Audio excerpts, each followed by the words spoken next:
April is Poetry Month, and we've got some great recommendations for you to share with your young readers. First up is T.S. Eliot's Old Possum's Book of Practical Cats, illustrated by Edward Gorey. This is more for your older young readers.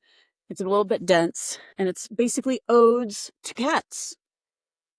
How could we resist those? That's a lot of fun, but here we go with picture books. Love to Langston is expressing love to Langston Hughes and his life and poetry by Tony Medina and illustrated by R. Gregory Christie. Poetry is both a story about a girl who loves poetry and a story about the tree writing back. Explosion at the Poetry Factory by Kyle Lukoff and Mark Hoffman is a wonderful picture book about wordplay. It's not a poem itself, but wow, they'll learn some big words like cacophonous, overwhelming, acrostic, cliche. Yum, que rico is a haiku picture book by Pat Mora with pictures by Rafael Lopez that is a picture book full of haikus to indigenous foods of the Americas like chocolate, cranberry, pecans, and more. Araro Mi Niño is actually a song, the favorite lullaby, but it includes a whole lot more poetry and songs than just that one.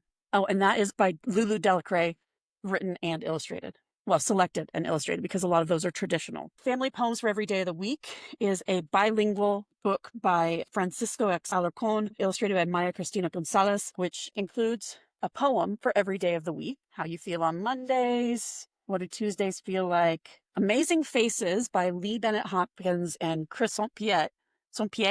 Actually, sorry if I'm mispronouncing that. Lee Bennett Hopkins was a poet himself, but also these are collections of poems by other poets. So this includes poems by Cam Mack, Carol Boston Weatherford, Jane Medina, Jane Yolen, and many more. Body Music is the next one by Jane Yolen and Ryan G. Van Cleve, illustrated by Luis San Vicente, and it's poems about all the noises that our body makes, which is a delight for children, like snapping of our fingers, sneezing. Another collection compiled by Lee Bennett Hopkins is I Remember. It's poems and pictures of heritage by a number of different poets as well.